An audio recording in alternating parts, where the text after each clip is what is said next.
Yo! So, ngayon, ang tatry natin is creating variables. So, yung variable sa Python, wala siyang command for declaring variable. Yung variable ay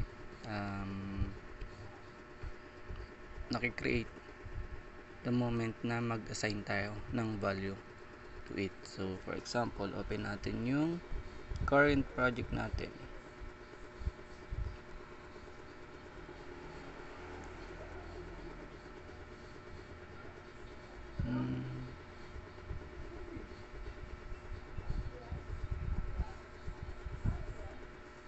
So, ito.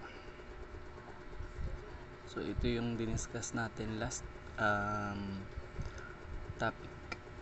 So, delete muna natin lahat. Pag delete nito is, kung mapapansin nyo may cut, control K. Okay. So, control K, control K, control K. So, tanggalin muna natin yung mga yan, control K.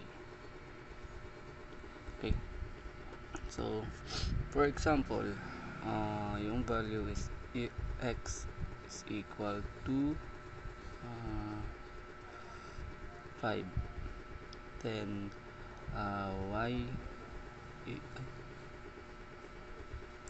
to 5. Y is equal to ba't nawala? So,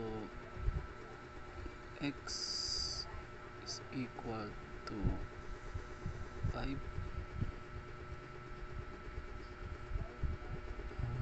Okay, save muna nga natin to. Control O. Yes. Control X. Tapos, edit ulit natin. So, for example, x is equal to 5. Nawala talaga siya. 5. Yan, kailangan may space. X equal to 5. Then, y is equal to for example, add tayo ng string. IT basic. And then, print natin yung x. Then, print din natin yung y. So, dito, ibig sabihin ang value ng x is equal to 5 and then yung value ng y ay string na IT basic, and then ginamit natin yung print para ma-display yung result. So, save natin, control O, then control X. So, clear muna natin to, and then try natin i-run. So, kung mapapansin nyo, nag-display yung 5 na IT base, nag-display yung value ng X at yung value ng Y. So, yung mga yung variable, hindi na kailangan i-declare yung particular type. Pwede natin siyang palitan, pwede natin palitan yung value ng variable kahit na na-set na to. So, for example, dito. So, for example, yung x is equal 5, then ginamit ulit natin yung x dito. So, magiging value, then print natin for example yung x. So dapat ang magiging value nito, so mag-add tayo dito ng ng for example ng comment natin dito, x is of type integer, and then ito y is of type string. So save natin, Control O and then Control X, and then run natin yung Python. So kung papansin nyo, napalitan yung value ng x, which is yung una nating test, ang value ng x is 5. Ngayon ginamit natin yung value ng x, tapos pinalitan natin ng another value na IT basic, which is yung string. Another example is paano natin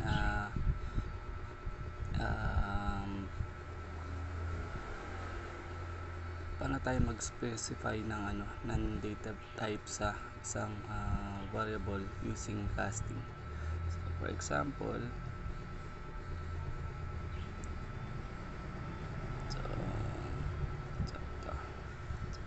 delete muna natin ulit. So for example, x is equal to str for string.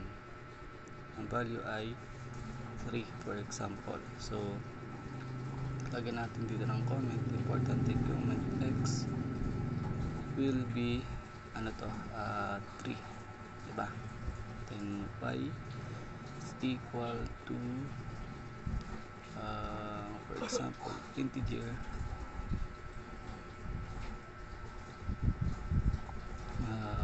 3, for example 3 din. So lagay tayo dito ng comment na y will be also 3, and then for example z is equal to naman to float 3, for example 3, and then lagay tayo dito ng comment na so cz will be float 3.0. Okay, so try natin i-save, Control O, Control X, and then run ulit natin.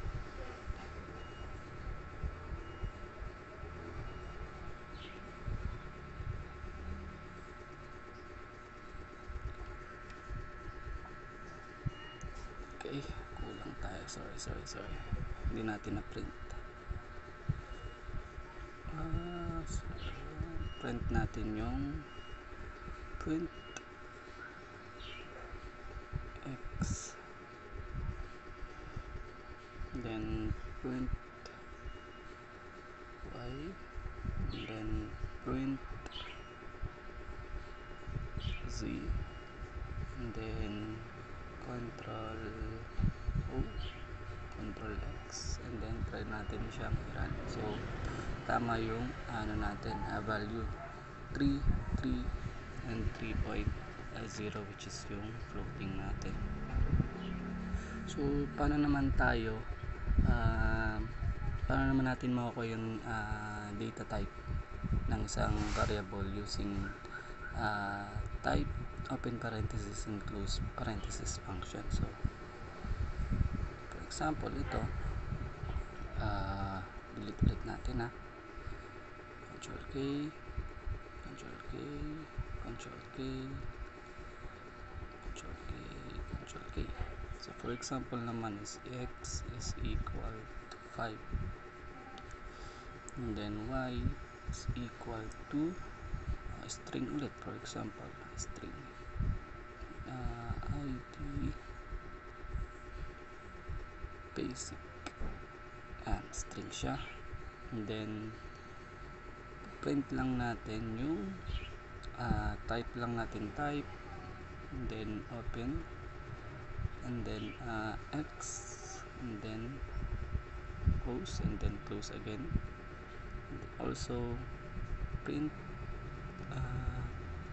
type, ganun din. Ang value naman is y, and then close, and then close, and then save, Control O, and then Control X, and then natin siya i-run. So kung mapapansin nyo, yung result natin is yung class nya, since number siya, integer. And then yung y value class niya is str or string kasi string class or string data type yung IT basic. Okay, so for example naman,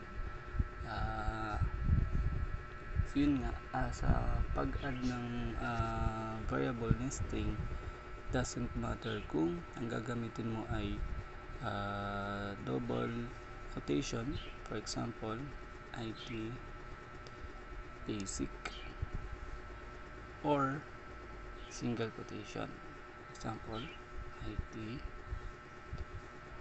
basic. So okay lang yan, gagana pa rin yan kapag mag-indicate ka ng variable na string. Next, so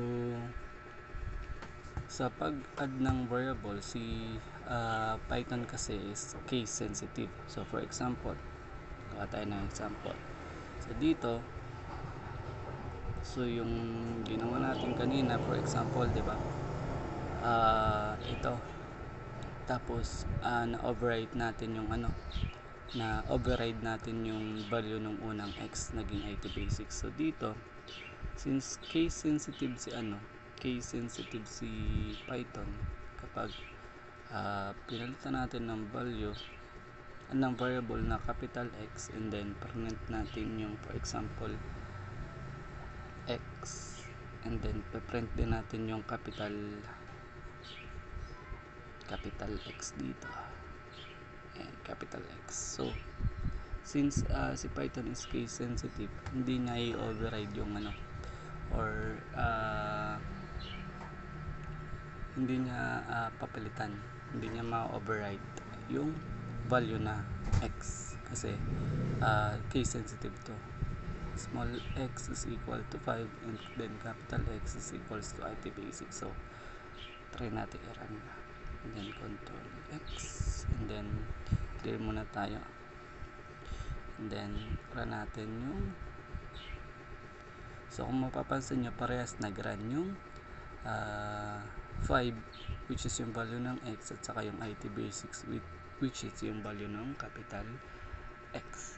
So yun lang for now sa Python variables. Bye guys, bye.